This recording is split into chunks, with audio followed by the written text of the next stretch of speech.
नमस्कार and welcome back. इस देश में अगर आग लगानी है या इस देश को तोड़ना है, बड़ा ही सिंपल है।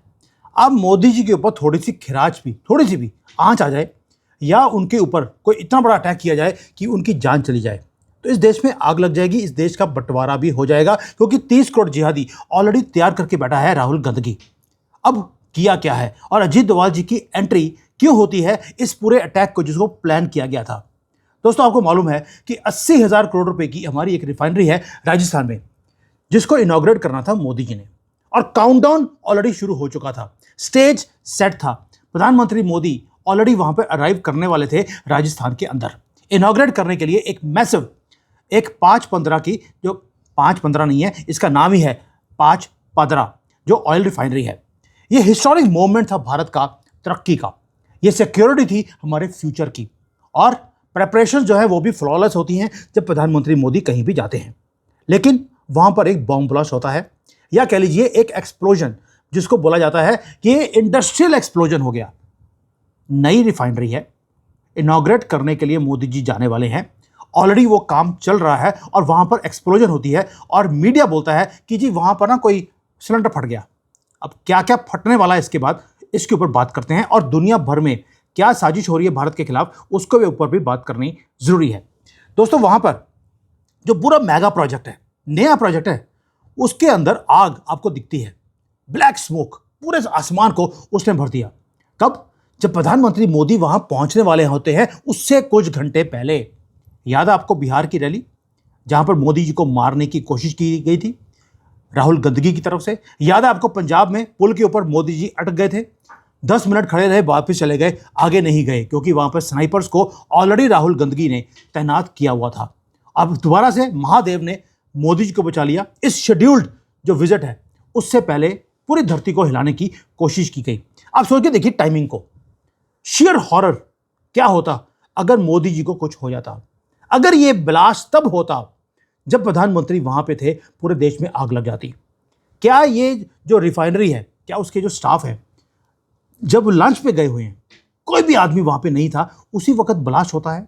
ये अनप्रेसिडेंटेड, ये वो क्यूज हैं जो आपको समझाएंगे कि इट वाज प्लान्ड। ये रैंडम स्पार्क नहीं है दोस्तों, ये एक बहुत ज्यादा अनइमेजिनेबल प्रोपोर्शंस के ऊपर देश के अंदर आग लगाने की कोशिश की जा रही है, पहला। और दूसरा, हमारी जो तरक्की है वो कहीं और हम तरक्की ना कर जाए, उसको रोकने के लिए ये पूरा काम किया जा रहा है। गवर्नमेंट ने बोल दीजिए या मीडिया ने बोला, ये तो सिंपल एक फायर है, होती रहती है, गर्मियों में ऐसे इंसिडेंट होते हैं। लेकिन कुछ घंटों के बाद पूरा नैरेटिव चेंज हो गया, क्योंकि गवर्नमेंट ने कुछ नहीं बोला, लेकिन जो एनआईए है, अजीत डोभाल जी को ये केस को दे दिया गया, नेशनल इन्वेस्टिगेशन एजेंसी। आप सोच सकते हैं इसका मतलब क्या है? एनआईए इन्वेस्टिगेट ऑर्डिनरी फायर्स को नहीं करती, वो टेररिस्ट को पकड़ती है जिससे पहले कि वो अटैक करे। उनको वो ट्रैक करते हैं फॉरेन के, जो ये सीआईए के, आईएसआई के जो ये षड्यंत्र है, ये उसको ट्रैक करती है। वो सीवियर जो नेशनल सिक्योरिटी का जो थ्रेट होता है, उसको पकड़ती है। लेकिन एक मैसिव एंट्री सिर्फ एक छोटी सी आग के लिए, अब आप समझ गए होंगे कि ये आग लगाई गई है, ये ऐसे नहीं आई। और अजीत डोभाल जी जब आए, इसका मतलब है बहुत बड़ा थ्रेट हमारे देश के ऊपर था। अब इसका मतलब है कि एक डार्क कॉन्स्पिरेसी जो कि बहुत ज्यादा डीप है, वो करवाने की कोशिश वो की गई थी। अब किया क्या जा रहा है? अब डोभाल जी आएंगे तो वो छितर तो मानेंगे। उन्होंने जो स्टाफ है उसकी इंटेरोगेशन शुरू कर दी, जो डिजिटल डाटा है उसको पकड़ना शुरू कर दिया कि किसको किसका फ़ोन गया था, व्हाट्सएप पे क्या हुआ, किसकी कॉल आई थी, वो हर चीज़ के लिए वो इन्वेस्टिगेशन कर रहे हैं, और अंदर से गद्दार वो ढूंढ के छोड़ेंगे। लेकिन ट्रिगर क्या है? ट्रिगर दोस्तों ये है कि ये आइसोलेटेड इंसिडेंट नहीं है राजस्थान का। मैं पहले बोल रहा हूं, एक युद्ध है जो ये राष्ट्रवादी गवर्नमेंट्स के खिलाफ वो शुरू कर दिया गया है। राष्ट्रवादी बोल रहा हूं, इस बात को भूलना मत। अगर आप देखिए, अप्रैल के महीने में एक ऐसा मंथ है जहां पर डेवास्टेटिंग आपको ब्लास्ट दिखते हैं सारे दुनिया की रिफाइनरीज के अंदर, और ये सारे राष्ट्रवादी कंट्रीज हैं, वहीं पर हो रहा है। अप्रैल 14 छत्तीसगढ़ में जो वेदांता का बॉयलर है, वहां पर उसमें अंदर ब्लास्ट होता है, 24 से ज़्यादा लोग मारे जाते हैं। अप्रैल 15 ऑस्ट्रेलिया, अनदर राष्ट्रवादी गवर्नमेंट, वहां पर भी जो वीवा एनर्जी रिफाइनरी है, वहां पर मल्टीपल एक्सप्लोजन्स होती हैं। कांसास यूएसए, अप्रैल 17 वहां पर भी जो सनफ्लावर पावर प्लांट है, वो कंप्लीटली आग में झुलस जाता है। अप्रैल 18 वॉशिंगटन, जो उनका बीपी चेरी पॉइंट का रिफाइनरी है, वो उसके अंदर भी आग लग जाती है। उसके बाद आती है अप्रैल 20, पांच आग हैं जो पूरे दुनिया में जितनी भी रिफाइनरीज हैं उसके अंदर लगाई जा रही है। कहां कहां पर? रोम। उसके बाद at the same time Bucharest, Romania, Texas, even की टॉप से रशिया, इन सब के अंदर भी आग लग रही है। 7 मैसिव रिफाइनरीज एक सिंगल दिन के अंदर उसके अंदर आग लग जाती है। दोस्तों, ये अनप्रेसिडेंटेड है, ये ऐसे नहीं लगती। और यानी कि कोई तो है जो आग लगा रहा है। राष्ट्रवादी कंट्रीज, पहले बोल रहा हूं, लिब्रांडो की किसी भी कंट्री में आपको आग नहीं दिखाई देती, सिर्फ राष्ट्रवादी, क्योंकि लिब्रांडो को दिखता है उनकी ग्राउंड जो है वो खत्म हो रही है पूरे दुनिया में। हर जगह पे राष्ट्रवादियों की गवर्नमेंट्स आ रही हैं। अब आप कनेक्ट कीजिए डॉट्स को कि दुनिया भर में कितनी रिफाइनरीज हैं, उसमें से 12-13 के ऊपर एकदम से आग लगना, वो भी 1-2 दिनों के अंदर या कुछ हफ्तों के अंदर, वो भी डिफरेंट कंट्रीज के अंदर, डिफरेंट कॉन्टिनेंट्स के अंदर। और ये बोला जा रहा है कि ये समर हीट वेव है, फिर जहाँ पे वहाँ पे लगी है। ऑस्ट्रेलिया में तो सर्दियाँ चल रही हैं, वहाँ पे तो समर हीट वेव नहीं है। ये मेयर कोइंसिडेंस नहीं है, और जियो पॉलिटिक्स के अंदर कोइंसिडेंस नाम की चीज़ एग्जिस्ट ही नहीं करती। ये ब्रूटल प्रिसीजन के साथ ये एक्सपेरिमेंट किए जा रहे हैं, कैलकुलेटेड अटैक्स है। एक इनविजिबल वर्ल्ड वॉर क्रिएट कर दिया है किसके ऊपर? ये ड्रोन्स और मिसाइल्स के साथ नहीं है दोस्तों। ना ही अमेरिका हिट कर रहा है, ना इजराइल कर रहा है, ना ही रशिया यूक्रेन के ऊपर कर रहा है। You are completely wrong. ये युद्ध है एनर्जी वॉर का। ये शुरू हो चुका है, शैडोज में युद्ध चल रहे हैं। 2 चीज़ें, एक ऑयल रिफाइनरीज के ऊपर अगर टारगेट किया जा रहा है, यानी कि इकोनॉमीज को क्रिपल करना है, कंट्रीज को क्रिपल करना है। दूसरा, कौन क्रिपल कर रहा है? जो राष्ट्रवादी नेता हैं उनको खत्म करना है, ताकि लिब्रांडो दोबारा से, या ये वामपंथी जो है मुसलमान, ये टेक ओवर कर ले। ये ब्रूटल जियोपॉलिटिक्स है जो हमारे सामने हो रही है। यूनाइटेड स्टेट्स ऑलरेडी वो डोमिनेट करना चाहता है किसको? ऑयल वर्ल्ड को। और ऑयल किसके हाथ में है? प्रेसिडेंट ऑफ अमेरिका के हाथ में नहीं है, वो है डीप स्टेट के हाथ पे। इसलिए अमेरिका ने बोला था, डोनाल्ड ट्रंप ने, कि हम जो बाकी कंट्रीज के ऊपर हम डिपेंडेंट हैं। ड्रिल बेबी ड्रिल का आपको नारा याद है? उन्होंने ये नारा दिया था कि हमने डीप स्टेट से उनकी पावर छीननी है। स्ट्रेटजी रूथलेस थी अमेरिकन प्रेसिडेंट की, लेकिन जो दुश्मन है डीप स्टेट है वो बहुत ज़्यादा गहरा है।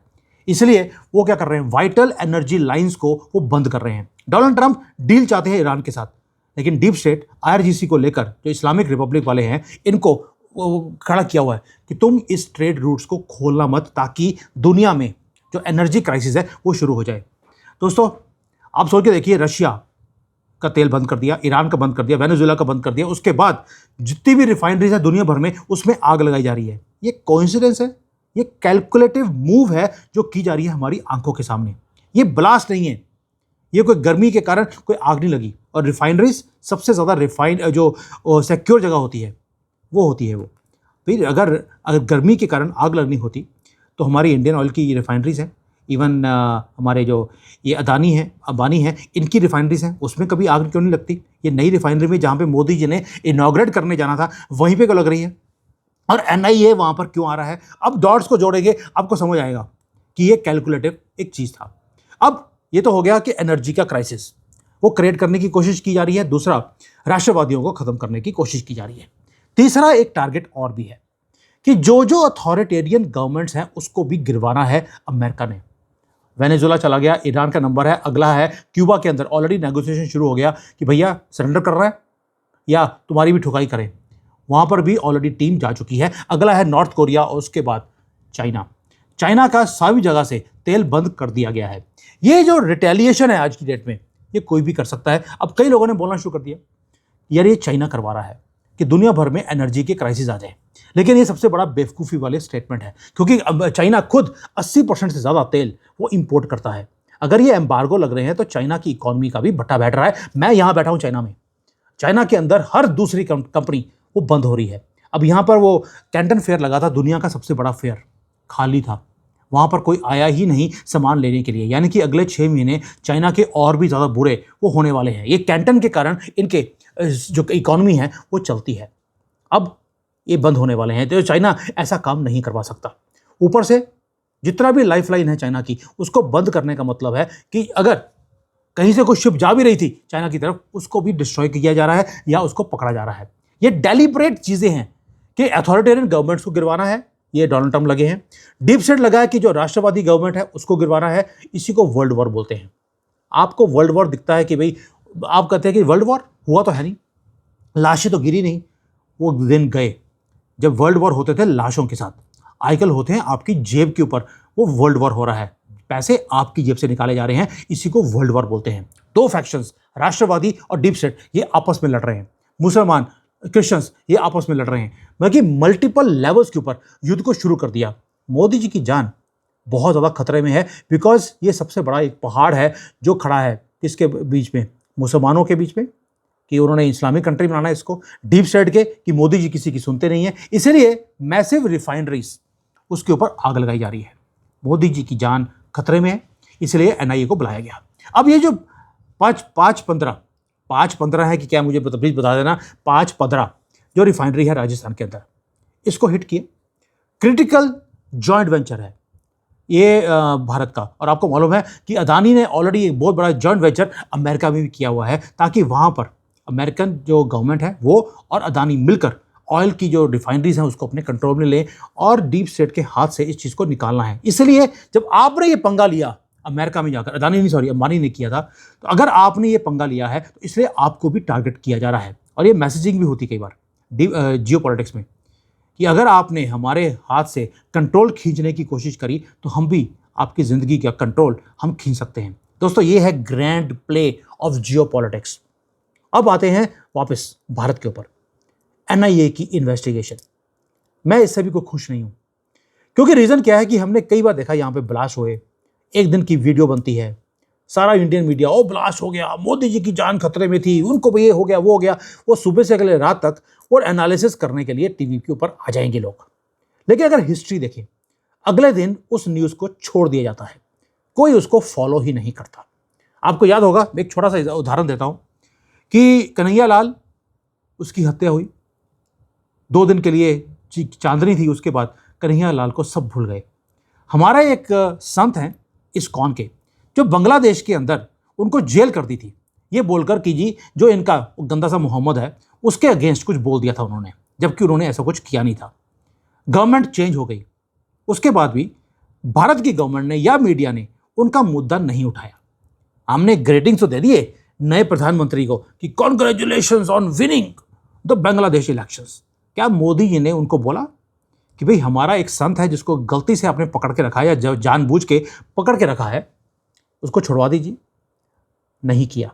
लेकिन जब पाकिस्तान में गवर्नमेंट बनती है, वो जब मोदी जी को ग्रीट करते हैं, सामने बोल देते हैं कि भाई वी होप कि कश्मीर के अंदर जो आपने जो ये सारे लीडर्स हैं इनको जेल किया हुआ है, इनको आप छोड़ देंगे। मैं कि ग्रीटिंग्स के अंदर वो रिक्वेस्ट साथ में डालते हैं, और हमने ग्रीटिंग्स के साथ हमने तेल भेज दिया, बिजली भेज दी, और साथ में हमने चावल भी भेज दिया बांग्लादेश की गवर्नमेंट को, जो जिहादी क्रिएट कर कर हमारे भारत में भेज रहे हैं। और इस्कॉन के जो संत हैं उसके बारे में हमने बात ही नहीं की। क्यों? हम भी भूल गए, मीडिया भी भूल गया, और इंडियन गवर्नमेंट का तो कुछ याद रहता ही नहीं है। दोस्तों, ये है जो प्रॉब्लम है। एनआईए की इन्वेस्टिगेशन होगा, क्या इसकी जो रिपोर्ट है सामने आएगी? Absolutely not.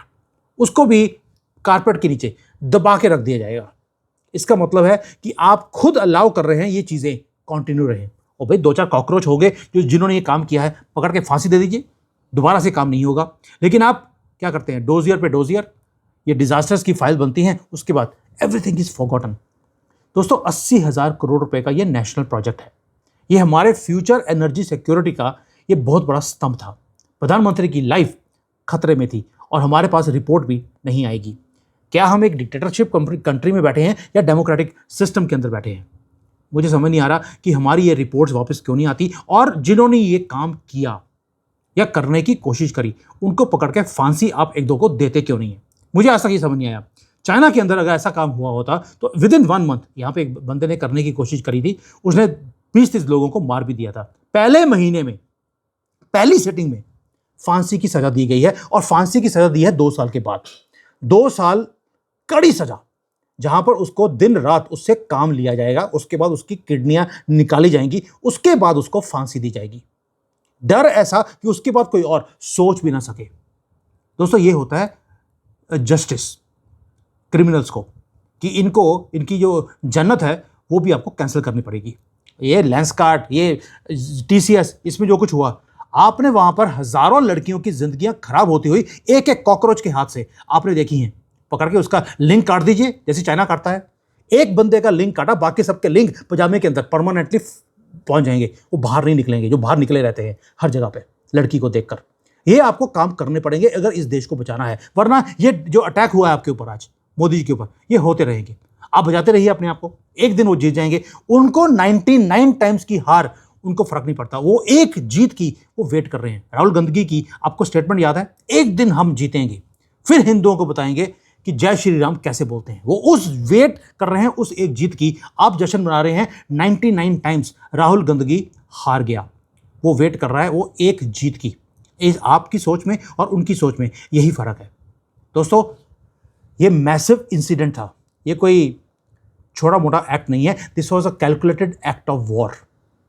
ये एक वायलेंट मैसेज है ग्लोबल सुपर पावर्स को कि भाई you are under our control.